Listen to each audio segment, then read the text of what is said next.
స్తోత్రములు. యేసుక్రీస్తు ప్రభునామంలో ప్రియులందరికీ కూడా వందనాలు.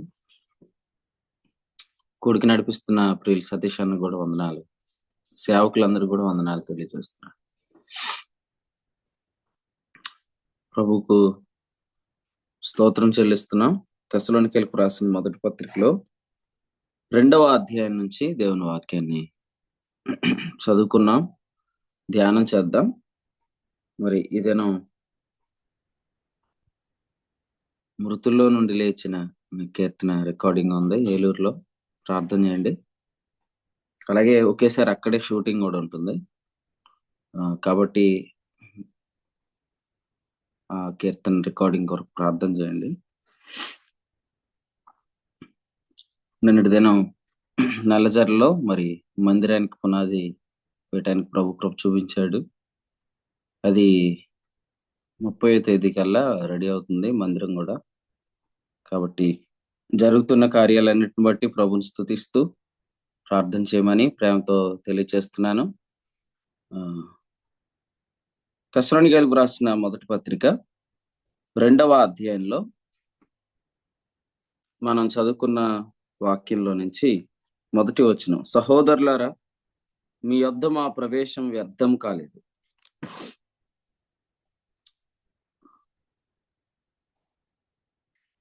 తర్వాత చూడండి వచనం 4వ వచనంలో, సువార్తను మాకు అప్పగించుటకు యోగ్యులమని దేవుని వలన ఎంచబడిన వారమై మనుషులను సంతోషపెట్టు వారం కాక మన హృదయములను పరీక్షించు దేవునినే సంతోషపెట్టు వారమై బోధించుచున్నాము. మనము నేర్చుకుంటున్నట్లుగా అపోస్తుడైన పౌలు ద్వారా ప్రకటించబడిన సువార్త, దేవుడు అపోస్తుడైన పౌలుకు అప్పగించిన సువార్త. ఈ సువార్తలో మరి సంఘము అనేది ముఖ్య ఉద్దేశంగా ఉన్నది. కొలసీలకు రాసిన పత్రిక 1:23లో నేను ఆ సువార్తకు పరిచారకుడిని అన్నాడు. ఆ సువార్తకు పరిచారకుడిని. ఆ సువార్త ఏ సువార్త అంటే వచనం 25లో చెప్పాడు, ఆ సంఘమునకు పరిచారకుడిని అన్నాడు. కాబట్టి సువార్త మరి సంఘానికి సంబంధించిన సువార్త. కేవలము సువార్తను ప్రకటించటంలో మనుషులు విశ్వాసం వల్ల నీతిమంతులుగా తీర్చబడతారు అనేది కాదు, కానీ నీతిమంతుడు విశ్వాస మూలంగా జీవిస్తాడు అనే సువార్త. నీతిమంతుడు విశ్వాస మూలంగా జీవించును అనేది అది విశ్వాస సంబంధమైన దేవుని ఏర్పాటు, లేదా విశ్వాస సంబంధమైన గృహ నిర్వాహకత్వం. మీరు చూడండి, 2023 జనవరిలో 10వ రాత్రి నుంచి 14వ తేదీ వరకు మరి మొట్టమొదటి కాన్ఫరెన్స్ జరిగింది. అందులో టైటిల్ ఏంటంటే విశ్వాస సంబంధమైన దేవుని ఏర్పాటు సమావేశం. దానికి వచనం ఏంటంటే నీతిమంతుడు విశ్వాస మూలంగా జీవించును. కాబట్టి ఈ పరిచర్య మరి విశ్వాసం వల్ల నీతి కలుగుతుంది అనేది కాదు. ముఖ్యంగా విశ్వాస మూలముకు నీతి ఎందుకు కలుగుతుందంటే, విశ్వాస మూలముగా నీతి ఎందుకు కలుగుతుందంటే విశ్వాసం వల్ల జీవం కలుగుతుంది కాబట్టి. గలతీ పత్రిక 3:21 ఈ మాట ఉంది చూడండి, జీవింపచేయ శక్తి గల ధర్మశాస్త్రం ఇవ్వబడి ఉంటే వాస్తవముగా నీతి ధర్మశాస్త్రం మూలముగా కలుగును అనే మాట మనం చూస్తాం. అంటే విశ్వాసం వల్ల జీవం కలుగుతుంది అని చెప్తున్నామంటే విశ్వాసం వల్ల నీతి కలుగుతుందని బోధిస్తున్నాం. లేదా ధర్మశాస్త్రం వల్ల జీవాన్ని ప్రకటిస్తున్నామంటే ధర్మశాస్త్రం వల్ల నీతి కలుగుతుందని ప్రకటిస్తున్నాం అని దాని భావం. కాబట్టి లివింగ్ బై ఫెయిత్ అనే గాస్పల్ని దేవుడు పౌలు గారికి అప్పగించాడు. కాబట్టి అపోస్తుడైన పౌలు మరి సంఘ స్థాపన అనేది, రెండవదిగా సంఘములో సేవకుడు ఏర్పాటు అనే దాన్ని ఆయన కపటంతో దాచిపెట్టలేదు. అందుకనే అపోస్తుల కార్యాలు 20:28లో దేవుడు తన స్వరక్తం ఇచ్చి సంపాదించిన సంఘము అని అక్కడ చెప్పి దాని పైన వచనంలో ఏమన్నాడు, దేవుని సంకల్పం అంతయు తెలుపకుండా మేమేది దాచుకోలేదన్నాడు. దానినే కృపా సువార్త అన్నాడు. కానీ ఇప్పుడు కృపా సువార్త అంటే ఆ దాని యొక్క మీనింగ్ మార్చేశారు. అపోస్తుల కార్యాల గ్రంథం 20వ అధ్యాయం చూడండి. అపోస్తుల కార్యముల గ్రంథం గాస్పల్ ఆఫ్ గ్రేస్ అంటే ఏంటి?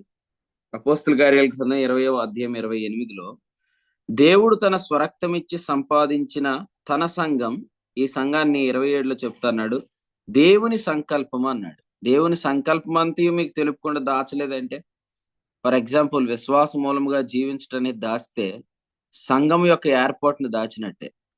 సంఘం యొక్క ఏర్పాటు ఎందుకు దాస్తారంటే, సంఘం ఏర్పడితే అక్కడ మరి సేవకుడు ఏర్పడతాడు.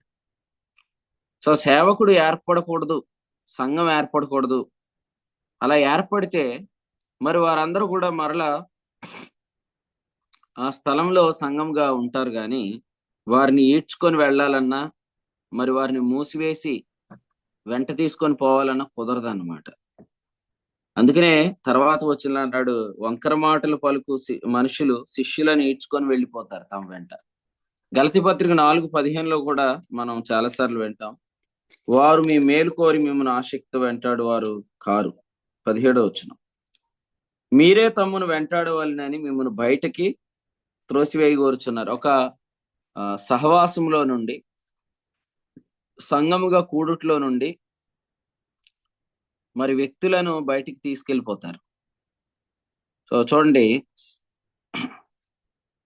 చాలా మంది శిష్యులను తయారు చేయటం అంటే ఏమనుకుంటున్నారంటే అది మినిస్ట్రీ ఆఫ్ ది చర్చ్ అనుకోవట్లేదు. అందరికీ సువార్త చెప్పటం, వారిని ఇంకా తమ వెంట తీసుకొని వెళ్ళిపోవటం, లేదా వారిని తమ వెంట తీసుకొని వెళ్ళటమే మినిస్టర్ అనుకుంటున్నారు. కానీ పౌలు గారు అటువంటి సువార్త చెప్పలేదు. అపోస్తులు 20:24లో ఏమన్నాడంటే దేవుని కృపా సువార్త అన్నాడు దీన్ని. So the gospel of grace అనేది దాని యొక్క అర్థం ఏంటంటే సంఘమే అనే మాట చూస్తున్నా. గాస్పల్ ఆఫ్ గ్రేస్, కృపా సువార్త అంటే సంఘమే. సో మరలా చెప్తున్నాను, కృపా సువార్త అంటే విశ్వాసం వల్ల నీతి అని కాదు. కృపా సువార్త అంటే విశ్వాస మూలముగా జీవితం. సో లివింగ్ బై ఫెయిత్ అనేది కృపా సువార్త. ఈ అపోస్తుల కార్యాలు 20వ అధ్యాయంలో కృపా వాక్యము అని కూడా జ్ఞాపకం చేశాడు. 32 కృపా వాక్యం, కృపా సువార్త. రైట్. ఈరోజు కృపా సువార్త అనేది ఒక డెనామినేషన్, మీకు తెలుసా అన్నమాట. గాస్పల్ ఆఫ్ గ్రేస్ అనేది ఒక డెనామినేషన్ గా ఉంది. ఈ డెనామినేషన్ లో జరుగుతున్నది ఏంటంటే, సో మనుషులకు నమ్మితే నీతి కలుగుతుందనే సిద్ధాంతాన్ని బోధించి, ఆ నమ్మితే నీతిమంతులం అవుతాం అన్న తర్వాత ఉన్న అసలు సంగతి చెప్పట్లేదు. అందుకనే రోమీయులకు రాసిన పత్రిక 5వ అధ్యాయము 21లో నీతి ద్వారా కృప గురించి ఇందులో చెప్పబడదు. ఈ కృపా సువార్త అనే డెనామినేషన్ లో నీతి ద్వారా కృప అనేది చెప్పబడదు. కేవలం 5:1 రోమపత్రిక కృప వలన నీతి అనేది చెప్పబడుతుంది. రైచియస్నెస్ బై గ్రేస్ అనేది చెప్పబడుతుంది, కానీ గ్రేస్ త్రూ రైచియస్నెస్ అనేది చెప్పబడదు. సో కృప వలన నీతి అంటే అక్కడ కృప అంటే సువార్త, నీతి అంటే స్థితి. నీతి ద్వారా కృప అనే దానిలో మరి నీతి అంటేనేమో నీతి అను మైమరువు, కృప అంటేనేమో అనుదినం జీవింపజేసే కృపా వాక్యం. సో అందుకనే రోమా 5:1 నుంచి రోమా 5:21 వరకు ఉన్నదాన్ని సువార్త అంటాం. సో 5:1 మాత్రమే సువార్త కాదు, 5:1 నుంచి 5:21 వరకు ఉన్నది సువార్త. చూడండి, 5:1 వాస్తవంగా కృప వలన నీతిమంతులుగా తీర్చబడటం అనేది ఎటువంటి గృహ నిర్వాహకత్వానికి చెందింది కాదు. కానీ 5:21 అనేది స్టివార్డ్షిప్ అన్నమాట, అది గృహ నిర్వాహకత్వం. సో స్టివార్డ్షిప్ లో మన పైన నాయకులు ఉంటారు, మనం ఒక క్రమానికి లోబడాల్సి వస్తుంది, పరిశుద్ధాత్ముని యొక్క పని ఉంటుంది అందులో. అందుచేత ఈ వాతావరణానికి మరి స్వేచ్ఛానుసారంగా వెళ్ళిపోయేవారు ఎవరు లోబడరు. ఇప్పుడు చూడండి, మీరు రక్షించబడి సంఘంగా ఏర్పడకపోతే మీ పైని లెక్క చెప్పే నాయకులు ఎవరు ఉండరు. అగ్నిలో నుండి రక్షించినట్లు కొందరిని రక్షించాలి అని మీరు చాలా మంది ప్రార్థన చేస్తారు. మీరు ఒక మాట వినండి, ఈ ప్రార్థన చేయకండి దయచేసి. ఎవరైనా చేస్తున్నారా ప్రార్థన ఈ మధ్యలో? చేయకండి. ఎందుకంటే అగ్నిలో నుండి రక్షించడం అంటే అర్థం ఏంటి తెలుసా? ఒక వ్యక్తిని రక్షించి అతన్ని ఒక సంఘంగా ఏర్పరచకపోవటమే అగ్ని నుంచి రక్షించడం. యోధా పత్రికలో అన్నాడు కదా మరి అనొచ్చేమో మీరు. మన మినిస్ట్రీ అది కాదు. అగ్నిలో నుండి రక్షించడం అనేది మన మినిస్ట్రీ కాదు. మన మినిస్ట్రీ అనేది ఫార్మేషన్ ఆఫ్ ది చర్చ్, సంఘం యొక్క ఏర్పాటు. సంఘం యొక్క ఏర్పాటు అంటే అగ్నిలో నుండి రక్షించబడటం మాత్రమే కాదు, ఆ వ్యక్తి స్వాస్థ్యమును కూడా అనుభవిస్తాడు. సో ఇలాగ మనం మినిస్ట్రీ చేస్తుంటుండగా కొంతమంది అగ్నిలో నుండి రక్షించినట్టు రక్షించబడతారు. యోధా మరి మన యొక్క పరిచర్యను అగ్నిలో నుండి రక్షించినట్లు రక్షించండి అని చెప్తున్నాడు అని కాదు. సో మన మినిస్ట్రీ అది కాదనమాట. అపోస్తుడైన పౌలు మరి అగ్నిలో నుండి రక్షించినట్లు రక్షించే సువార్త చెప్తే తెస్సలోనికలో ఏం ఏర్పడదు? సంఘం ఏర్పడదు. కానీ తెస్సలోనిక పత్రిక 2:1 ఉన్నాడు, మా ప్రవేశం వ్యర్థం కాలేదని. ఫర్ ఎగ్జాంపుల్, హైదరాబాద్ లో అడుగు పెట్టినప్పుడు మొట్టమొదట ఒక పుట్టినరోజు కూడికి అడుగు పెట్టాం, బర్త్డే మీటింగ్ కి. సో దేవుడు దాన్ని బ్లెస్ చేసి ఈరోజు సంఘం ఏర్పరిచాడు, అక్కడ ఆరాధన ప్రారంభించబడింది.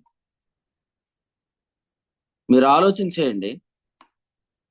అలాగే చాలా కాలం క్రితం నల్లజర్లలో ఒక గ్రుడ్డైన ఉండేవాడు అనమాట. ఆయన దేవోక్తి ద్వారా వాక్యం వినేవాడు.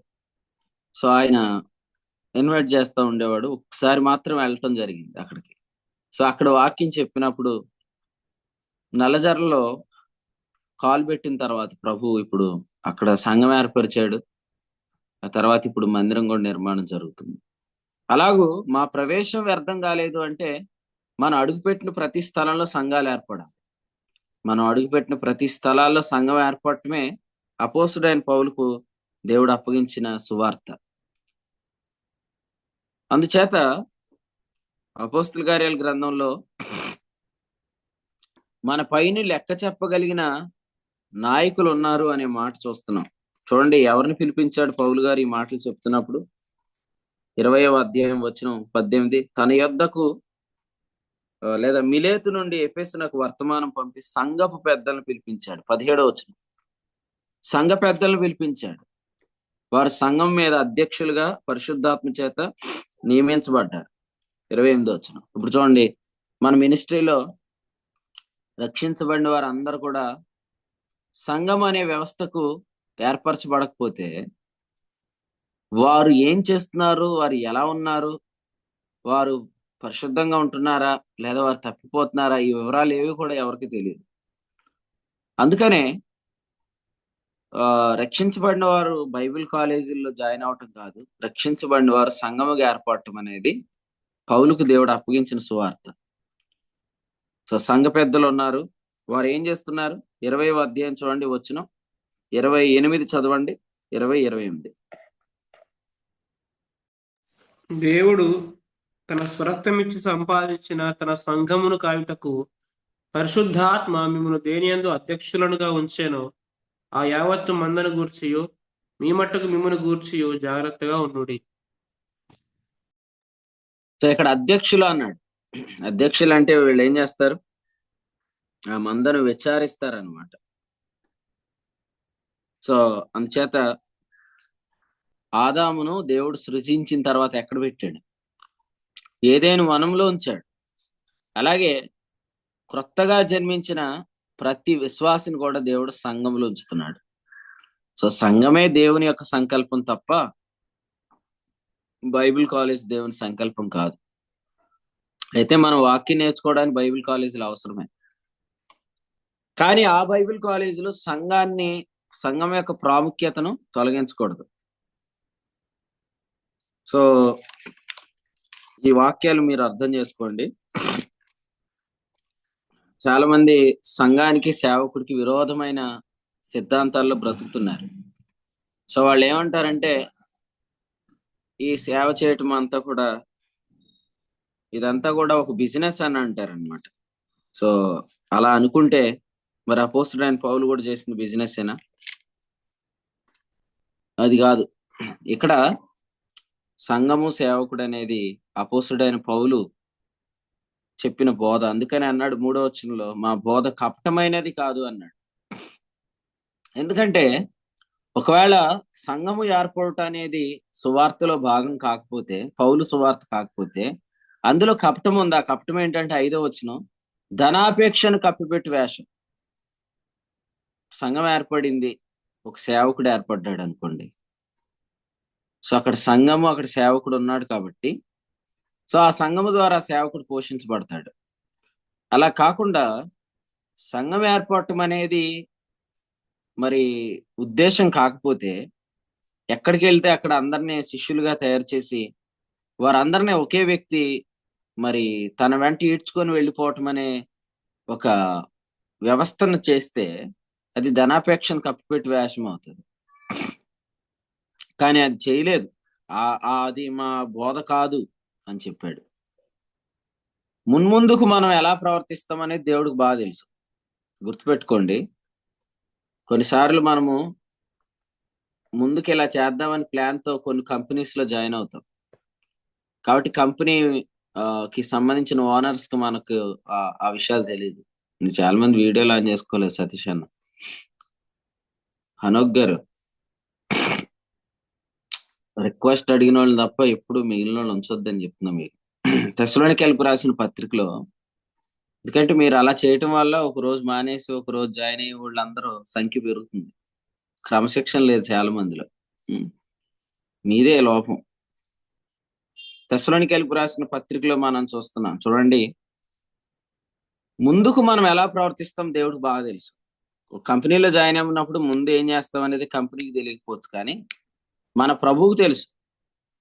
మన ప్రభు దండులో చేరినప్పుడే మనలో కపటం ఉంటే మరి దేవుడు మనల్ని యోగ్యులుగా ఎంచి సంగతులు అప్పగించడు. కానీ ఇక్కడ చూడండి, పౌలు గారు అంటున్నారు ఏమనంటే, యోగ్యులమని ఎంచబడిన వారమై అందుకనే మాకు సువార్త అప్పగించబడింది అన్నాడు కదా. గలతీ పత్రిక 3:8 ప్రకారం దేవుడు ఎవరు? లేఖనాన్ని ముందుగా చూసేవాడు. పేతురు రాసిన పత్రిక 1:1 ప్రకారం దేవుడు ఎవరు? భవిష్యత్ జ్ఞాని అగు దేవుడు. మరి దేవుడు భవిష్యత్ జ్ఞాని అయినప్పుడు సో దేవుడు ముందుగానే చూస్తాడు. సో ముందులో మనం ఏదైనా కపటం మనలో ఉందో లేదో చూస్తాడు. అది చూసే సువార్తను మనకు అప్పగిస్తాడు. పౌలు గారికి దేవుడు సంగతులను అప్పగిస్తున్నాడు. ఎందుకు అప్పగించాడు? కపటం లేకపోవటం ఆయన గమనించాడు. తన యొద్దకు వస్తున్న నతనీయేలును చూసి యేసుప్రభు ఏమన్నారు? నిజముగా ఇశ్రాయేలీయుడు, ఇతని యందు ఏ కపటము కనబడలేదన్నాడు. సో ఇది వాస్తవంగా యాకోబును గురించిన ప్రవచనం అన్నమాట. సంఖ్యాకాండంలో మనం చూస్తాం, యాకోబులో ఏ వంకరతనము లేదు కదండి. వంకర మాటలు కొంతమంది చాలా రహస్యంగా చెప్తున్నారు. వంకర మాటలు ఏంటా వంకర మాటలు అంటే,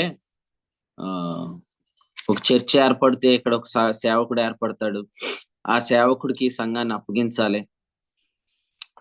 అలా కాకుండా మన మినిస్ట్రీ ఇది కాకపోతే మనం వీళ్ళందరినీ వెంట పెట్టుకొని మనం వెళ్ళిపోవచ్చు, వీళ్ళందరినీ మనం వెనకాల తిప్పుకోవచ్చు అనుకుంటారు. సో చాలా మంది మినిస్ట్రీస్ అది కాదు. అందుకనే చూడండి, అక్కడున్న స్థానిక సంఘ సేవకుడు, స్థానిక సంఘం అనేది ఉండదు. కానీ చాలా మందికి ఆ వ్యక్తినే వెంబడిస్తూ ఉంటారన్నమాట. సో అది అపోస్తుడైన పౌలు యొక్క పరిచర్య కాదు. సో పౌలు ఒకవేళ అలాంటి పరిచర్య చేస్తే పౌలుని ఎవరు అబ్జర్వ్ చేస్తున్నారు? తిమోతి అబ్జర్వ్ చేస్తున్నాడు. తిమోతి అప్పుడు సేవకు రాడు.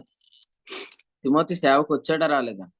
తిమోతికి రాసిన 2వ పత్రికలో పౌలు గారు తిమోతి గురించి ఏం చెప్పారు? నీవు నా బోధను, నా ప్రవర్తనను, నా ఉద్దేశం. 3:10. నా బోధ, నా ప్రవర్తన, నా ఉద్దేశం. పౌలు ప్రవర్తనలో ధనాపేక్షను కప్పిపుచ్చు వేషధారణ లేదు. పౌలు ప్రవర్తనలో ఉద్దేశం ఏంటంటే సంఘం ఏర్పడుట. అది పౌలు బోధ. తెలుసుకొని వెంబడించాడు కాబట్టే యవనస్తుడు సేవకు సమర్పించుకున్నాడు, సేవకు వచ్చాడు. లేదంటే సేవకు రావటం ఎందుకు? ఎందుకంటే సంఘం యొక్క ఏర్పాటే లేకపోతే సేవకుని యొక్క ఏర్పాటే అవసరం లేదు. గృహ నిర్వాహకత్వం అంటే ఏంటి? గృహ నిర్వాహకత్వం అంటే ఏంటంటే ఆ గృహాన్ని ఆ పట్టించుకుంటూ ఉండాలి. ఆ గృహంలోనే మన పరిచర్య ఉంది. మన ఉద్యోగం అంతా గృహమే. ఫర్ ఎగ్జాంపుల్, అహరోను సేవ గాని, మెల్కీసెదెకు సేవ గాని. అహరోనేమో భూమి మీద ఉన్న గుడారంలో సేవ చేశాడు. మెల్కీసెదెకేమో నిజమైన గుడారంలో సేవ చేశాడు. వీరికి ఆ ఉద్యోగం తప్ప మరొక ఉద్యోగం లేదు. అలాగే అపోస్తల కార్యాల గ్రంథంలో 6వ అధ్యాయంలో పేతురు ఏమన్నాడు? బల్లల యొద్ద పరిచర్య చేయటం యుక్తం కాదన్నాడు. అలాగే తిమోతికి రాసిన పౌలు గారు ఏమన్నారు? జీవన వ్యాపారాల్లో చిక్కుకోకూడదు అన్నాడు. దండులో చేర్చుకున్న వాడిని సంతోష పెట్టాలంటే 2-4 తిమోతి పత్రికలో, 2వ పత్రికలో మరి జీవన వ్యాపారాల్లో చిక్కుకూడదు అన్నాడు. మరి ఆలోచన చేయండి, పౌలు యొక్క కపటాన్ని ఒకవేళ కపటం ఉంటే ఆ కపటాన్ని తిమోతి గుర్తిస్తే తిమోతి సేవకు వచ్చేవాడు. ఇప్పటికీ చాలా మంది సేవకులుగా రాకపోవటానికి గల కారణం నిన్న కూడా మనం జ్ఞాపకం చేసుకున్నాం.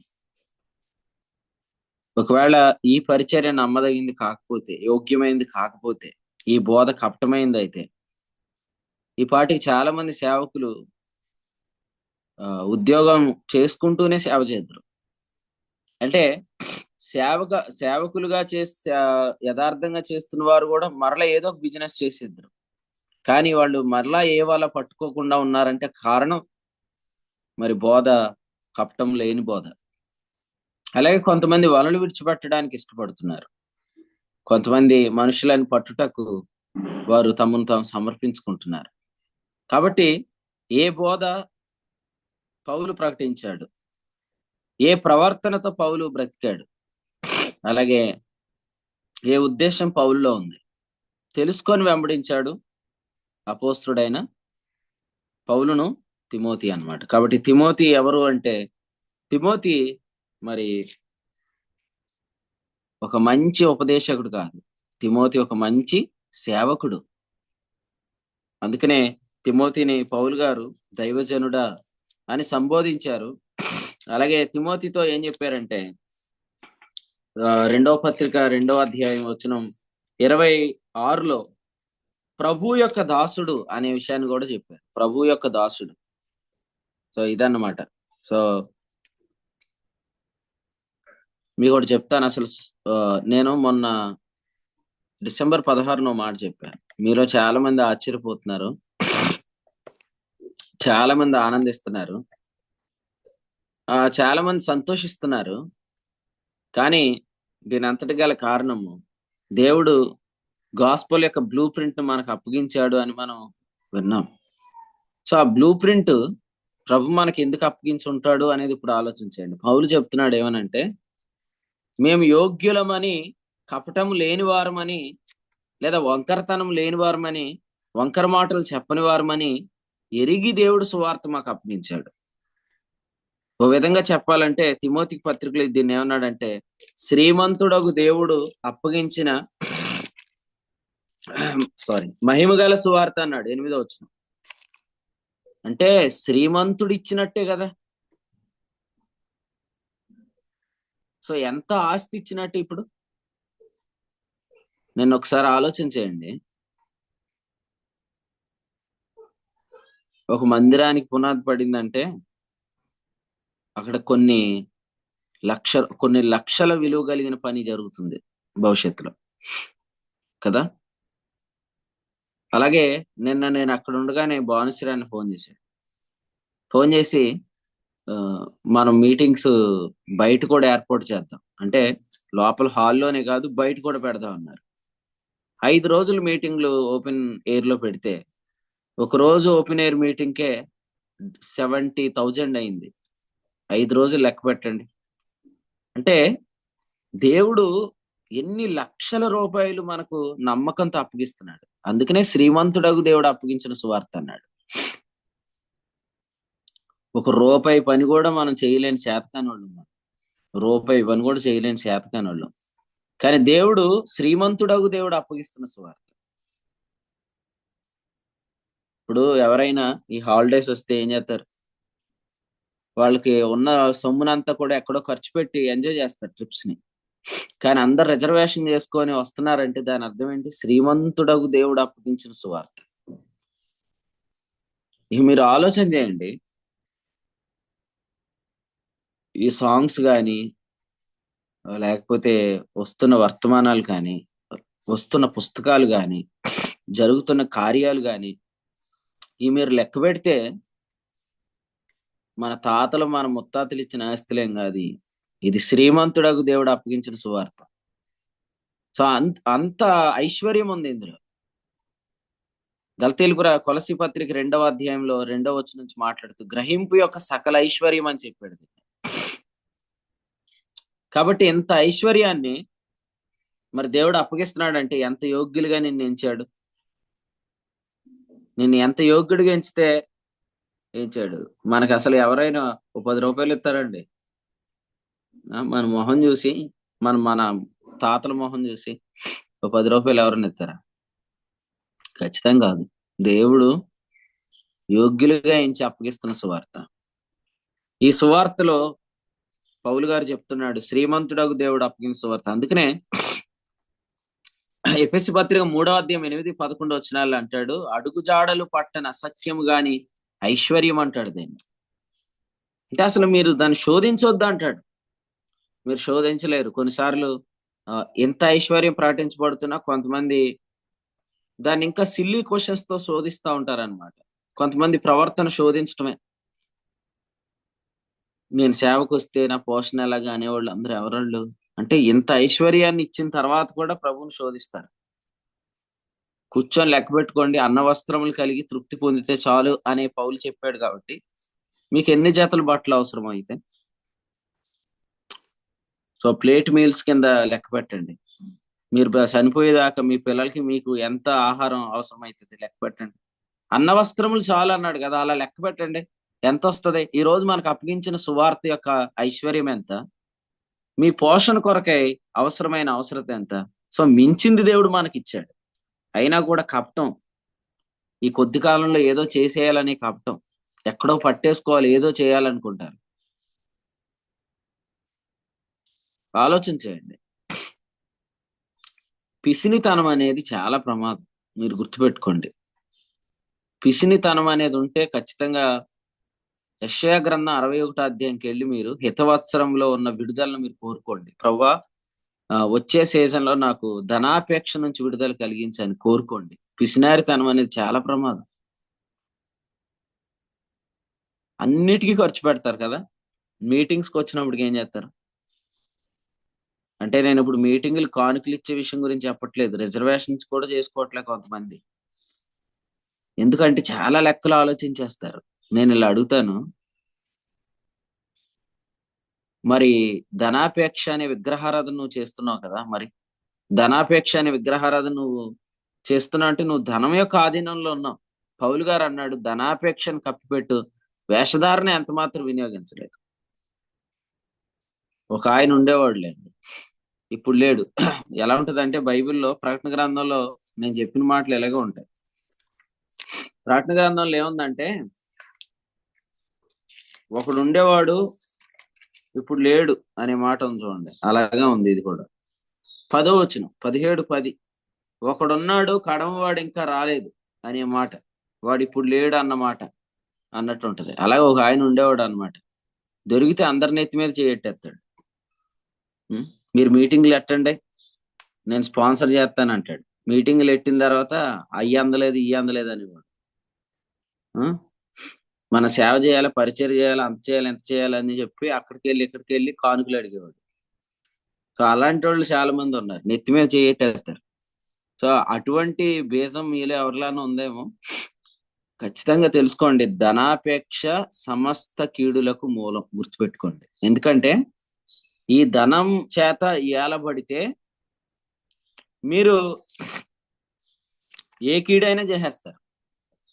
అది అంత ప్రమాదం. కొంతమంది విశ్వాసం నుండే తొలగిపోయారంట దీనివల్ల. 6వ అధ్యాయంలో చెప్తున్నాడు 10వ వచనం, ధనాపేక్ష సమస్త కీడులకు మూలం. ధనవంతుడు అంటే ధనాపేక్ష లేనివాడు అని అర్థం. ధనవంతుడు అనే పదం నెగిటివ్ వర్డ్ ఏం కాదు, కానీ ధనాపేక్ష అనేది నెగిటివ్ వర్డ్. 6వ అధ్యాయంలో ఏం చెప్పాడు? 17వ వచనంలో ధనవంతులైన వారు సమస్తమును మనకు ధారాళముగా దయచేయి దేవుని యందు నమ్మికించున్నారు. ధనవంతులు అనగానే నెగిటివ్ వర్డ్ అనుకోదు.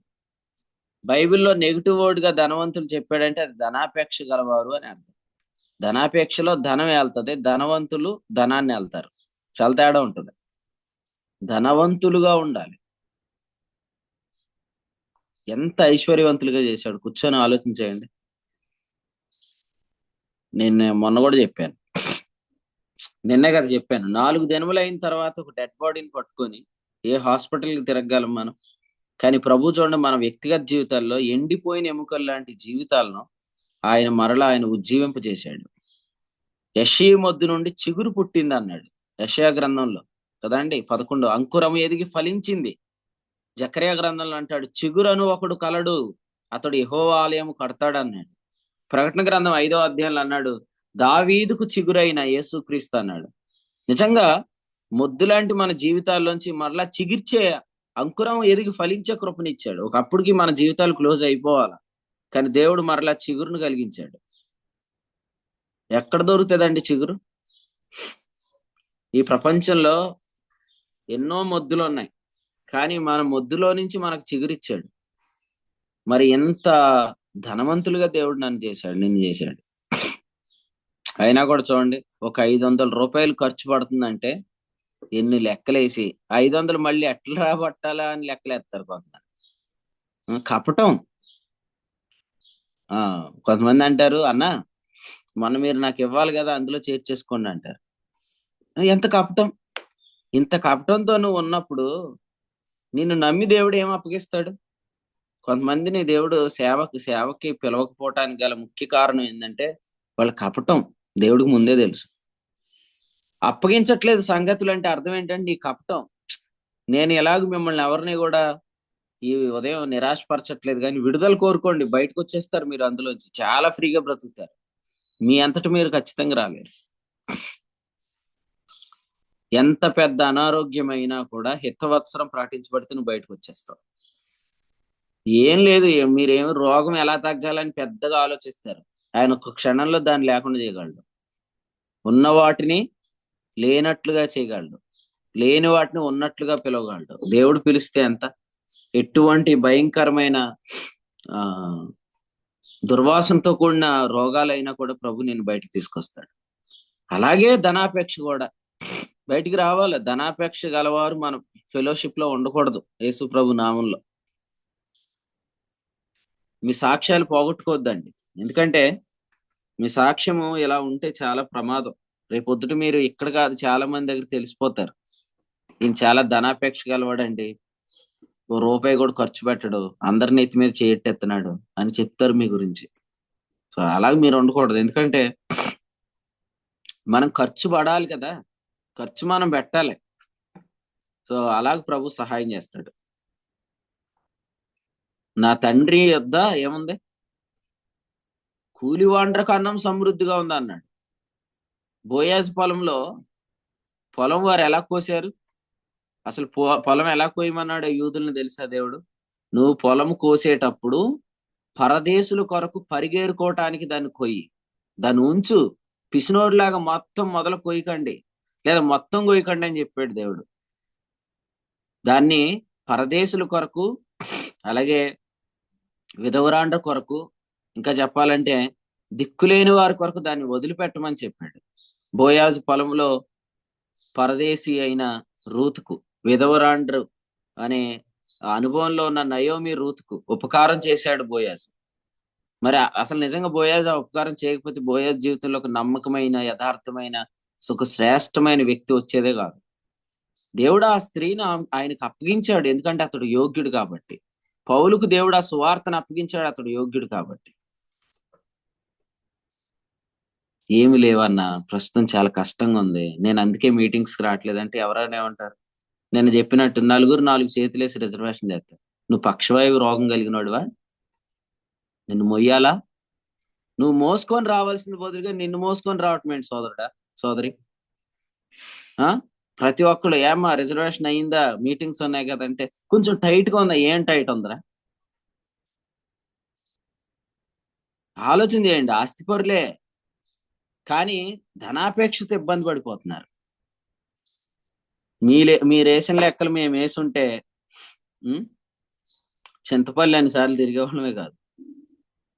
నేను సందీపాన్ని ఇప్పటికీ మర్చిపోను. నా 4 టైర్లు కూడా కారుకి సహోదరుడు ఆ, అసలు నేను వాస్తవంగా దాని కొరకు ప్లాన్ చేసుకున్నాను. నాకు తెలియకుండానే హనోక్ గారికి ఒక 20,000 రూపాయలు పంపించి ఆ, అంటే ఇప్పుడు దాకా చెప్పలేదు, మరి ఇప్పుడు సందర్భం వచ్చింది కాబట్టి చెప్తున్నాను. అన్నయ్య కార్కి టైర్లు వేయించండి, ఎందుకంటే అన్నయ్య తిరుగుతున్నాడు కదా, చింతపల్లి తిరుగుతున్నాడు, కార్ టైర్లు అరిగిపోయినాయి కదా అనే సహోదరుడు ఆ టైర్స్ వేయించాడు. అంటే పార్వతీపురం జాన్పాలు ఒక్క రాత్రి మీటింగ్ పెట్టాడు, 30,000 రూపాయలు ఖర్చు పైన అయింది తెలుసా. 10,000 రూపాయలు ముందుగానే మరి హనోక్ గారికి పంపించి వెళ్ళటానికి రావటానికి డీజిల్ ఖర్చు 10,000 పంపించాడు తను. అక్కడికి వెళ్ళిన తర్వాత వచ్చిన సేవకులందరూ కానుక పెట్టాడు, అందరికి భోజనాలు పెట్టాడు. చిన్నవాడే, కానీ దేవుడు చూడండి ఎంత మంచి హృదయం ఇచ్చాడు. మీటింగ్స్ పెట్టరు, ఆలోచన చేసేస్తున్నారు చాలా వరకు. మా దగ్గర మీటింగ్లు పెడితే జోబులు ఖాళీ అయిపోతాయని చెప్పి పక్కన మీటింగ్లు పెట్టిస్తారు కొంతమంది. సో వద్దండి ఈ కపటం నీలో ఉంటే దేవుడు నీకు ఏ పని అప్పగించడు. కపటం వద్దు. వచ్చిన వారందరినీ ఎలా సాగనంపమన్నాడు? యోహాన్ రాసిన 3వ పత్రికలో 5వ విశ్వాసులకు తగినట్టు 7వ వచనం, దేవునికి తగినట్టు అనే మాట బాగుంటుంది. విశ్వాసకి తగినట్టు అనే మాట ఉంది, దేవునికి తగినట్టు అనే మాట ఉంది. దేవునికి తగినట్టు సాగనంపాలి కదా. వచ్చిన వాళ్ళు జాగ్రత్తగా, మీటింగ్ అయిందండి పలహారం తీసుకొని వెళ్ళండి అంటే ఎట్లా? పలహారం ఇస్తావా నువ్వు ఇంటికి వస్తే? వచ్చిన వాళ్ళు అందరూ కూర్చోబెట్టి చక్కగా పరిశుద్ధుల పాదాలు కడిగి వారికి భోజనం పెట్టి పంపించాల. హైదరాబాద్ ఫెలోషిప్ లో సతీష్ అన్న వారి కుటుంబం మాట్లాడుకోవటం నేను వింటా ఉంటాను. వాళ్ళు చెప్తారు, మంజులత గారి ఫ్యామిలీకి బర్త్డేన్ అయిపోతుందేమో, వాళ్ళు ప్రతి మీటింగ్ లో కూడా వాళ్ళు ప్రయాసపడుతున్నారు, వాళ్ళే భోజనం పెడుతున్నారని అందరూ కూడా మాట్లాడుకొని ఇలా చేద్దామని ఒకరికొకరు సహకరించుకోవాలని ప్లాన్ చేసుకొని ఒక్కొక్కరు వండుకొని తీసుకొని వచ్చి కొన్నిసార్లు అక్కడ పరిచయం చేస్తారు. అంటే వచ్చిన వాళ్ళు పంపించేయచ్చు మనం ఈజీగా, కానీ యేసుప్రభు ఏమన్నారు? వారికి మీరే భోజనం పెట్టండి అన్నాడు కదండి. కాబట్టి మనం ఆలోచన చేయాలి. ఇప్పుడు వెళ్ళిపోతే వాళ్ళు ఎక్కడ తింటారు? ఇప్పుడు వెళ్ళిపోతే చలి కాసుకోండి అంటావు, కాసుకోవడానికి కావాల్సింది ఇవ్వా? తృప్తి పొందండి అంటావు, ఆహారం పెట్టవా? యాకోబు పత్రిక 2వ అధ్యాయంలో చెప్తున్నాడు, విశ్వాస క్రియలు లేని విశ్వాసం మృతం అని చెప్తున్నాడు. సో ఎందుకు విశ్వాస క్రియలు లేవు అంటే కారణం ఏంటంటే బిగబడుతున్నాం మనం.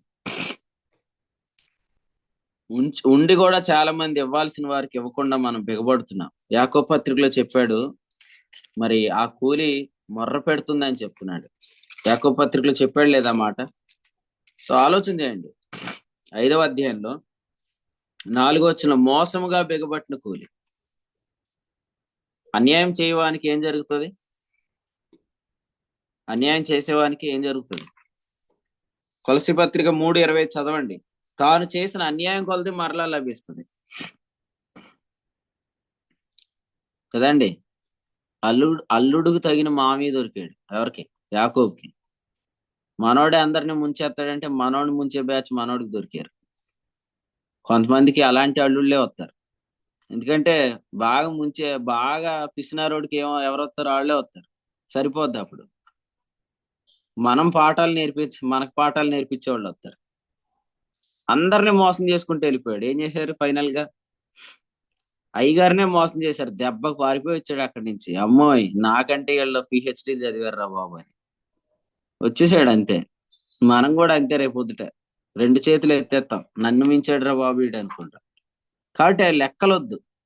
సో లెక్కలు వేయకండి. ఇప్పుడు వాస్తవంగా దేవుని పని కొరకు మనం ఖర్చు పెడుతున్నప్పుడు నమ్మకంగా మనం ఉంటే దేవుడు మనకు అప్పగిస్తాడండి. ఎందుకంటే ఒక్కొక్క ప్రాజెక్టు కాస్ట్ ఎంత, దేవుడు మనకు అప్పగించి ఒక్కొక్క పరిచర్య విలువ ఎంత ఆలోచన చేయండి.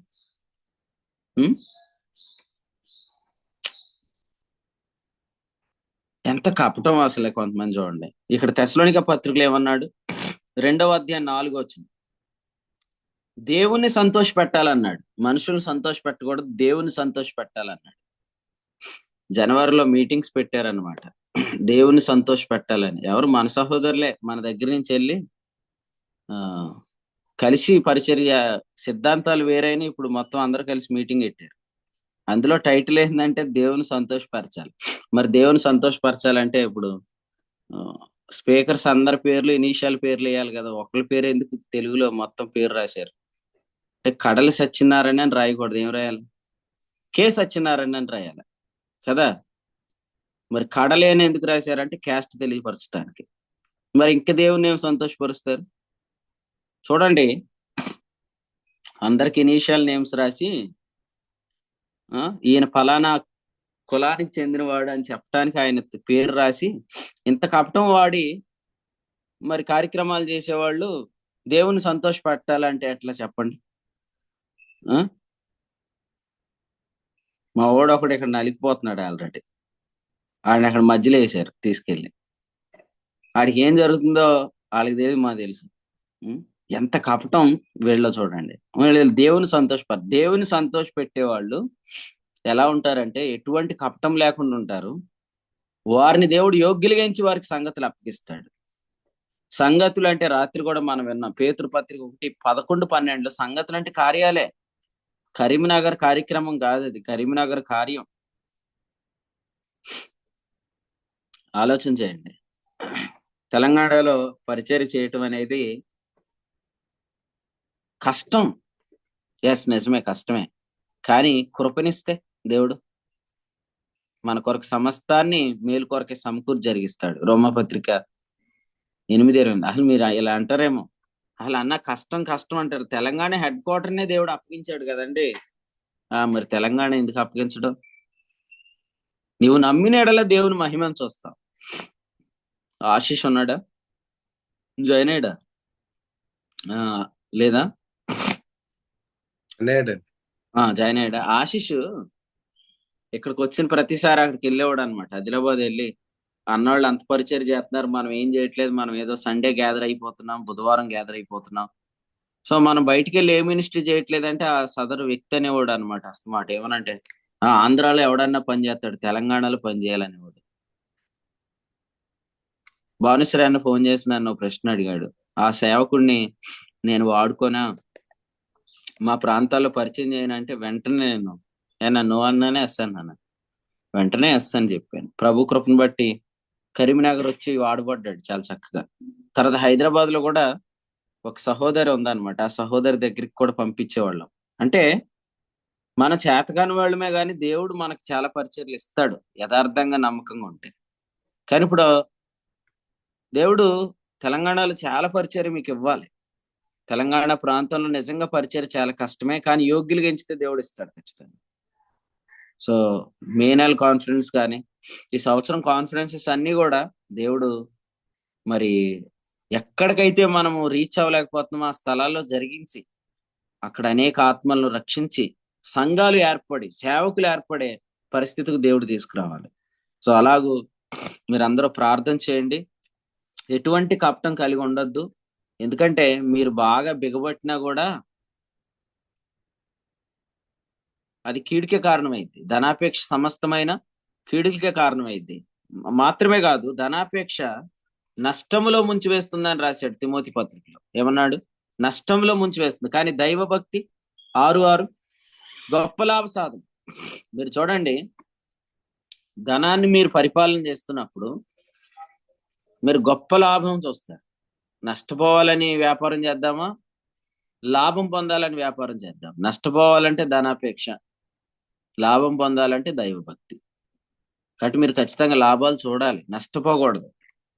ఇంతగా తేటగా దేవుని వాక్యం రాయబడినా కూడా మనం కపటం కలిగి ప్రవర్తిస్తే మనం పట్టుకునేది ఏముండదు, మిగులేముండదు అనేది ఉదయకాలం ఆలోచించేయండి. కాబట్టి అపోస్తుడైన పౌలు బోధ, 2 పౌలు ఉద్దేశం లేదా పౌలు ప్రవర్తన తెలుసుకొని వెంబడించిన తిమోతి మరి పరిచర్య కొరకు తాను అప్పగించుకున్నాడంటే పౌలు యొక్క బోధ కపటమైంది కాదు, ఈ సువార్త పౌలుకు అప్పగించబడింది అనే మాట చూస్తున్నాయి. ఫైనల్ గా ఒక మాట చదువుకొని ఆగుదాం. అదే తెస్సలోనికీయులకు రాసిన మొదటి పత్రిక 1వ అధ్యాయం వచనం 5 చదవండి. వచనం 5. ఏలైనగా దేవుని వల్ల ప్రేమింపబడిన సహోదరులారా, మీరు ఏర్పరచబడిన సంగతి అనగా మా సువార్త మాటతో మాత్రం గాక 2:5 క్షమించండి. మీరు ఎరిగి ఉన్నట్టు మేము ఇచ్చకపు మాటలనైనను ధనాపేక్షను కప్పెట్టు వేషమునైనను ఎన్నడూనూ వినియోగింపలేదు. ఇందుకు దేవుడే సాక్షి. సో పౌలు గారు ఇలా చెప్తున్నారన్నమాట. మేము ఈ వేషాన్ని ఎన్నడూ వినియోగించలేదు. ఇందుకు దేవుడు సాక్షి. 6వ వచనంలో, క్రీస్తు యొక్క అపోస్తలులమై ఉన్నందున అధికారం చేయటకు సమర్థులమై ఉన్నను, మీ వల్లనే గాని ఇతరుల వల్లనే గాని మనుషుల వల్ల కలుగు ఘనతను మేము కోరలేదు. అయితే స్తన్యమిచ్చు తల్లి తన సొంత బిడ్డలను గారవించినట్లుగా మేము ఈ మధ్య సాధువులమై ఉంటిమి, లేదా శిష్యులమై ఉంటిమి అనే మాట చూస్తున్నాం.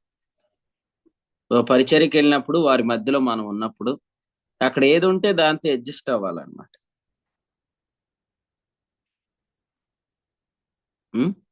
చాలా సార్లు మీటింగ్స్కి వెళ్ళినప్పుడు చాలా మంది అడుగుతారు, లాడ్జ్ ఏర్పాటు చేయమా, లాడ్జ్ లో ఉంటారా అని. ఇప్పుడు దాకా ప్రభు కృపను బట్టి ఎక్కడైనా కూడా వారు ఎందులో ఏర్పాటు చేస్తే అందులోనే ఉండి మనం సాగిపోయే కృపను ఇచ్చాడు. అలాగే మనం కొనసాగాలి. మేము ఇంటికాడ ఉంటే ఇలా పడుకుంటాం, ఇంటికాడ ఉంటే అలా ఉంటది, ఇక్కడేమో ఇలా ఉంది అని అనుకునే వాళ్ళు పరిచర్యకి రావద్దు. అక్కడ ఎలా ఉన్నా మనం సాగిపోవాలి. మరి మే నెలలో చింతపల్లి సహోదరులు సాక్ష్యం ఇచ్చారేమని, అన్నాళ్ళు ఎలా పెడితే అలా తిన్నారు. ఏం పెట్టారు తెలుసా? సూరిమెట్లో ఎంత దారుణంగా ఉందంటే ఆ దెబ్బకి ఇంకా ఇంకోసారి చింతపల్లి అంటే బెదిరిపోతున్నాడు. ఎవరు అడగండి, ఎవరు చెప్తారు? రాజేశ్వర్ గారు వాళ్ళ అబ్బాయి చాలా సరదాగా వచ్చాడు చింతపల్లి, డాడీ నేను వస్తానని. ఒక్కరోజు తిన్నాడు, బెదిరిపోయాడు. చింతపల్లి వాళ్ళు చాలా మధురంగా వండుతారు, కానీ సూరిమెట్లో వండనీయలేదు వాళ్ళు. ఆ ఫ్యామిలీ మెంబర్స్ వీళ్ళు వండితే మళ్ళీ ఏమవుతుంది అని వాళ్ళే వండేవారు. వాళ్ళు ఏది పెడితే అది ఉలవల్చారా ఏదైనా కూడా అది ఆ టేస్ట్లన్నీ కూడా సెట్ చేసుకొని అక్కడ ఉండటం అన్నమాట. ఇంటి దగ్గర ఉంటే మంచి వాష్రూమ్లు ఉంటాయి, అక్కడ ఏముంటాయి? కొంతమంది మాతో నువ్వు అంటే చింతపల్లి వస్తానన్నారు. ఓపెన్ గా చింతపల్లి వస్తే వాష్రూమ్లు ఏముండవు బాబు అని చెప్పేవాళ్ళు వాళ్ళకి. చింతపల్లి వస్తే వాష్రూమ్స్ ఏమి ఉండవు, కాలువలో స్నానం చేయటాలు కొంతమంది సహోదరులు. తర్వాత ఆ ప్రయాణాలు కూడా ఆ దెబ్బకి కొంతమంది అడుగు అడుగున కక్కుకోవటమే. అంటే అందులో కారులో కూడా వెళ్ళలేము, తలంతా తిప్పేస్తుంది ఆ రూట్స్. అంత సమర్పణ చేసుకొని పరిచర్య చేయాల. మరి ఆ పరిచర్య చేయాలి అని ఉద్దేశం ఉన్న వాళ్ళు ఎక్కడ పడితే అక్కడ అడ్జస్ట్ అవ్వాలి కదా. మరి ఆలోచన చేయండి, మనం వీటన్నిటిలోనికి దేవుని ఆత్మ తీసుకెళ్లిపోతాడు అంతే. మేము మీ మధ్య ఉన్నప్పుడు మీ మధ్యలో మేము శిష్యులమై ఉంటిమి అంటే అర్థం ఏంటి? మనం అన్ని ఎరిగినోళ్ళలాగా నాకు అది కావాలి ఇది కావాలి, నాకు ఏసీ లేదా, ఫ్యాన్ అయినా ఇక్కడ ఏమి ఉండదండి. ప్రభు మిమ్మల్ని అలాగూ నేర్పిస్తాడు, నడిపిస్తాడు. కాబట్టి సౌఖ్యాన్ని విడిచిపెట్టి ప్రయాసపడే మనసు దేవుడు మీకు ఇస్తాడు, శ్రమపడే మనసు మీకు అనుగ్రహిస్తాడు. చేత ఆలోచన చేయండి, దేవుని ఆత్మ మీకు సహాయం చేయను గాక. అపోస్తుడైన పౌలు ఎవ్వరికి భారం లేకుండా ఆయన ఎలా అడ్జస్ట్ అయ్యాడో అలా అడ్జస్ట్ అవ్వాలి. ఎందుకంటే ఆ డబ్బులు ఉంటే దేవుని పనిలో వాడొచ్చు కదా. నిన్న సహోదరుడు అడిగాడు అనమాట, పలానా ఇన్స్ట్రుమెంట్ కి పిలవనని. ఆ డబ్బులుంటే నువ్వు భోజనాలు ఖర్చుకు వాడుకోవచ్చు కదా అని చెప్పాను. అంటే ఎక్కడైనా కూడా సొమ్మును మరి ఎలా ఆదా చేయొచ్చో అలాగ ఆదా చేస్తూ మనం అడ్జస్ట్ అవుతూ ముందుకెళ్లే పరిచర్య దేవుడు అపోస్తుడైన పౌలుకి అప్పగించాడు. అదే బాటలో మనం కూడా నడుద్దాము. మరి తెస్సలోనికలో ఉన్నవారు ఎవ్వరికి పౌలు భారంగా లేడు, ఆయనే తను తాను అడ్జస్ట్ చేసుకున్నాడు. అలాగే మనం కూడా కొనసాగుదాం.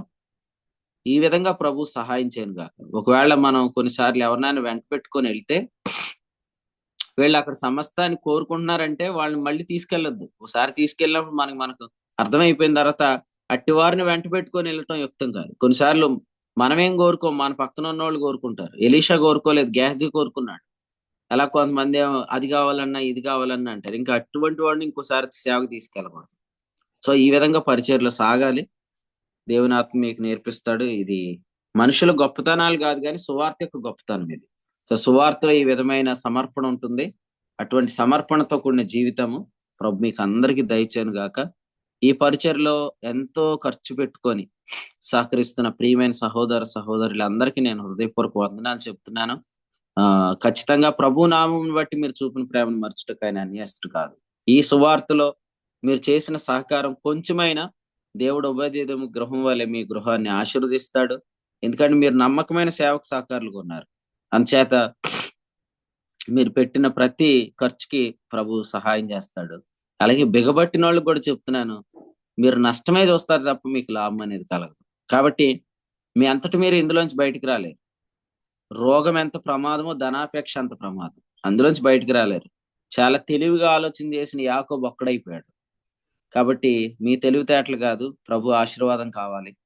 కాబట్టి ప్రభువుని అడగండి, ప్రభువా నేను చాలా పిసినారోడిని, నేను చాలా మంది డబ్బులు దొంగిలిస్తున్నాను, నీ పరిచయ కొరకు నేనేమి సొంతంగా ఏమి ప్రయాసపడట్లే, ఖర్చు పెట్టట్లేదు, నాకు మంచి మనసు, మారు మనసు దయచేయమని అడగండి. ప్రభు సహాయం చేస్తాడు. కపటంగా ప్రవర్తించొద్దు దయచేసి. కపటం ఇక యాకోబులో లేదు. ప్రభు స్వస్థపరిచాడు యాకోబుని. కపటం ఇక యాకోబులో లేదు. యాకోబు ఆశీర్వదించబడ్డాడు. యాకోబు సంతానానికి 40 సంవత్సరాలు పగలు సాయంత్రం దేవుడు నమ్మకమైన ఆహారం చేత పోషించాడు. దేవదూతల ఆహారం చేత వారు పోషించబడ్డారు. సో దేవుడు అంతగా వారికి అక్కర తీర్చుకుంటూ వచ్చాడు. కాబట్టి మన పిల్లల పిల్లల తరములను మనం చూస్తామంటే అర్థం ఏంటంటే వారు ఆకలి కేకలతో ఉండరు. వారికి కావలసినవన్నీ ప్రవహిస్తాడు. అంత గొప్ప ఆలోచన. ఆయన సేవకుల సంతానం భిక్షమెత్తుట నేను చూడలేదన్నాడు కీర్తనాకారుడు. కాబట్టి సింహపు పిల్లలైనా లేమి గలవి మరి ఆకలి కొంటాయి గాని మరి సేవకుల సంతానం ఎప్పుడు కూడా భిక్షమెత్తడం అనేది మనం చూడం. దేవుడు అలాగూ జ్ఞాపకం చేసుకుంటాడు. ఈ తలంపులు ప్రభు మనం వినుకుడిలో దీవించును గాక. ఆమేన్.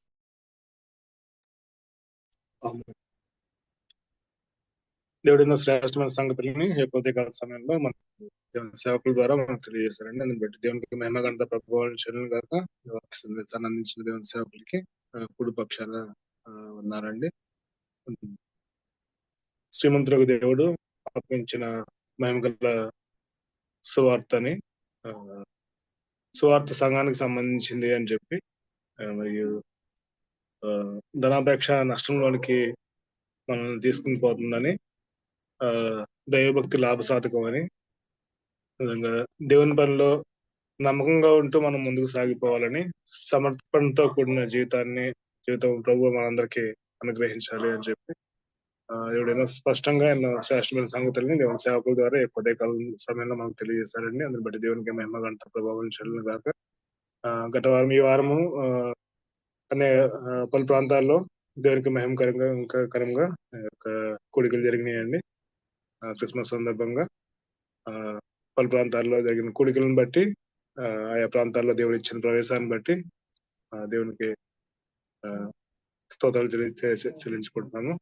ఈ యొక్క వారంలో జరగబోయే కోడికల నిమిత్తం కూడా మీ యొక్క అందరి ప్రార్థనలు జ్ఞాపకం చేసుకోవాల్సిందిగా ప్రాంతం మనం చేస్తానండి. అదేవిధంగా 7 గంటల నుంచి లింక్ ప్రేయర్ ఉంటుందండి.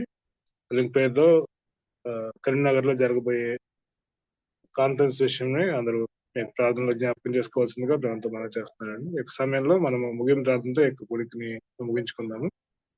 రాజమండ్రి ప్రాంతం నుంచి చేయవచ్చిన హనోక్ గారు ముగింపు ప్రార్థనతో యొక్క కోడికను ముగించవలసిందిగా ప్రాంతం. అన్నారు సతీష్ గారు. ప్రార్థన చేసుకున్నాం.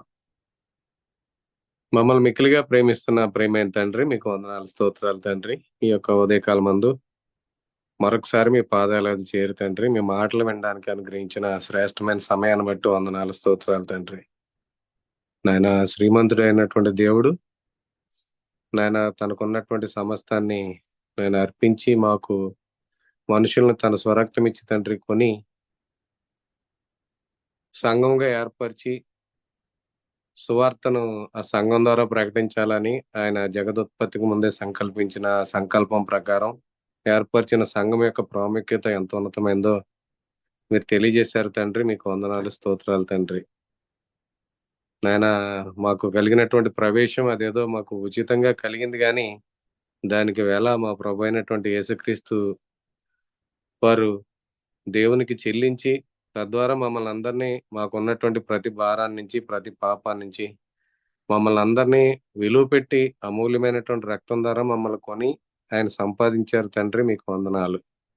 సంపాదించబడినటువంటి మేము ఎక్కడ కూడా తండ్రి నేను సంఘానికి నష్టపరిచే వరంగా, సంఘం పట్ల కుయుక్తితో కపటంతో నడవకూడదని తండ్రి ఈ యొక్క ఉదయకాలం మందు మీరు స్పష్టంగా మాతో మాట్లాడారు తండ్రి, మీకు వందనాలు. ఈ సంఘం ద్వారా ఆ సువార్త ప్రకటిస్తున్నప్పుడు అనేక మంది నీతిమంతుడు విశ్వాస మూలంగా జీవించునని యొక్క విశ్వాస సంబంధమైనటువంటి ఏర్పాట్లోనికి వచ్చినప్పుడు కేవలం నీతిమంతులుగా తీర్చబడమే కాదని, ఎప్పుడైతే సువార్త ప్రకటించబడుతుందో అక్కడ అనేక మంది రక్షించబడుతున్నప్పుడు అక్కడ సంఘం కూడా ఏర్పడాలని, సేవకుడు కూడా అక్కడ ఏర్పడాలని తండ్రి మీ యొక్క ఉద్దేశమని, నేను అపోస్తలుడైన పౌలు గారికి మీరు యోగ్యుడిగా ఎంచి తండ్రి మీరు అప్పగించినటువంటి సువార్త ద్వారా ఆయన అనేక ప్రాంతాల్లో కేవలం సువార్తను ప్రకటించడమే కాదు కానీ ఆ ప్రాంతాల్లో ఆయన అనేక ప్రాంతాల్లో మందిరాలు ప్రారంభించి ఆయన తన చేతిలోని సమస్తాన్ని ఉంచుకోవాలని ఎక్కడ ఉద్దేశించకుండా తండ్రి అనేక మంది సేవకులుగా ఏర్పాటు చేసి తండ్రి ఈ రోజున ప్రపంచమంతా సువార్త ఇంతగా వ్యాప్తి చెందిందంటే ఆదిమ క్రైస్తవులైనటువంటి నేను అపోస్తులు చేసినటువంటి పరిచర్య కారణం కాబట్టి తండ్రి ఇంతగా పరిచర్య విస్తరించింది. వారందరూ కూడా తమకున్నటువంటి సమస్తాన్ని అర్పించి సువార్త పరిచర్యకు వినియోగించారు తండ్రి, మీకు వందనాలు. ఈ రోజున సంఘంలో ఉన్నటువంటి మేము తండ్రి మీరు స్వరక్తం ఇచ్చి విలువ పెట్టి మమ్మల్ని కొన్నప్పుడు తండ్రి మేము ధనాపేక్షతో మేము బెగవబెట్టి సంపాదించేది ఏమీ లేదు, ధనాపేక్ష నష్టమని మాకున్నటువంటి దాన్ని ప్రభు పని కొరకు వినియోగించాలని తండ్రి దైవభక్తి గొప్ప లాభసాధకమై ఉందని మీరు తెలియజేస్తున్నారు తండ్రి, మీకు వందనాలు. అవునైనా మేము ఎక్కడ మా ప్రియులు అనేక మంది తండ్రి ఈ పరిచయను ప్రేమించి వారు యోగ్యులని ఎంచి అప్పగించారని కృతజ్ఞతతో ఎంతగానో ప్రయాసపడుతూ తండ్రి ఈ పరిచయం విస్తరింపడానికి తండ్రి వారు గుప్పులు విప్పి సహకరిస్తూ ఉన్నారు తండ్రి, మీకు వందనాలు, స్తోత్రాలు తండ్రి. అలాగే అనేక మంది వారు బిగబట్టుకుని నష్టపోతూ ఉన్నారు తండ్రి, మీకు వందనాలు. ఇచ్చినటువంటి ప్రతి హస్తాన్ని మీరు దీవిస్తున్నారు. పరిచర్యకు సహకరిస్తున్న ప్రతి కుటుంబాన్ని మీరు ఎంతగా ఆశీర్వదిస్తున్నారో తండ్రి మేము చూస్తూ ఉన్నాం తండ్రి. అలాగే బిగబట్టుకుంటున్నటువంటి వారు ఎంతగా నష్టపోతున్నారో కూడా చూస్తున్నాం తండ్రి. మాకు ఏది తక్కువ కాకుండా సమస్తం మీరు క్రీస్తులో మాకు ఉంచారు. సర్వ సంపూర్ణత ఆయన యందు నివసిస్తుంది తండ్రి. మేము ఎప్పుడైతే మంచి మనసుతో యోగ్యులమని మీరు మమ్మల్ని ఎంచారని, ఈ సువార్త మహిమగల సువార్త మాకు అప్పగించారని తండ్రి అప్పగించబడిన సువార్త ఎంత యోగ్యులు అని ఎంచి అప్పగించారో తండ్రి మేము ఎప్పుడైతే సువార్త పట్ల కృతజ్ఞత కలిగినైనా మేము ముందుకు దాన్ని తీసుకువెళ్ళడానికి మాకు కలిగిన దాన్ని మేము ఎప్పుడైతే వేయపరుస్తామో దానికి తగిన ప్రతిఫలాన్ని కూడా మీరు అనుగ్రహించే దేవుడు తండ్రి, మీకు వందనాలు. అనేక మంది జీవితాల్లో మేము చూస్తూ ఉన్నాము తండ్రి. మా ప్రియులు ఎవరో కూడా నష్టపోకుండా కృప దయచేయండి. ఎవరో బిగబట్టకుండా ధనాపేక్ష కలిగి జీవించకుండా వారికి కలిగిన నష్టాన్ని నష్టపోకుండా తండ్రి కృప చూపించండి తండ్రి. మేమందరము మాకు అప్పగించబడినటువంటి సువార్త విషయంలో తండ్రి నమ్మకత్వం కలిగి అప్పగించినటువంటి పనిలో ప్రతి విషయంలో కూడా తండ్రి మీరు మమ్మల్ని యోగ్యులని అప్పగించారు కాబట్టి తండ్రి ఆ అప్పగించినటువంటి పనిలో మేము అందరం నమ్మకత్వం కలిగి ఈ పరిచయం ఇంకనూ ముందుకు తీసుకువెళ్ళడానికి కృప దయచేయమని కోరుచు, మీ దాసుడికి ఇచ్చినటువంటి ఆత్మ నడిపింపును బట్టి అప్పగించిన సంగతులను బట్టి మీకు కృతజ్ఞతలు తెలియజేస్తూ తండ్రి ప్రతి ఒక్కరు కూడా తండ్రి మీరు సువార్త ద్వారా మీరు ఏదైతే ఉద్దేశించారో మీ సంకల్పం ప్రకారం మేమందరము ముందుకు కొనసాగడానికి కృప దయచేయమని కోరుచు, సమస్త మహిమ ఘనత ప్రభావాలు మీకే చెల్లిస్తూ యేసుక్రీస్తు ప్రభు వారి పేట స్తుతులు చెల్లించి ఈ కూడికను ముగిస్తున్నాం పరమ తండ్రి, ఆమేన్. వందాలండి సార్. వందనండి. ప్రార్థన చేసిన హనో గారికి కొడుకు పక్షాన వందనండి. ఈ కొడుకులో ప్రార్థన చేసిన వారికి విధంగా కీర్తన ద్వారా ప్రభు నామాన్ని అందించిన వారికి, వాక్య పట్టణాన్ని చదివించిన వారికి, వాక్య సేవను ప్రార్థించిన వారికి, విధంగా వాక్యాన్ని అందించిన దేవుని సేవకులకి కొడుకు పక్షాన వందాలండి. ఇప్పటివరకు కొడుకులో నిలిచి వాక్యాన్ని శ్రద్ధగా ఉన్న వీళ్ళందరికీ ప్రత్యేకమైన వందాలండి. ఒక సమయంలో ఒకరు వందనాలు తెలియజేసుకుని కొడుకు సెలవు తీసుకుందాం. అందరికీ వందనాలు. అందరికీ వందనాలండి.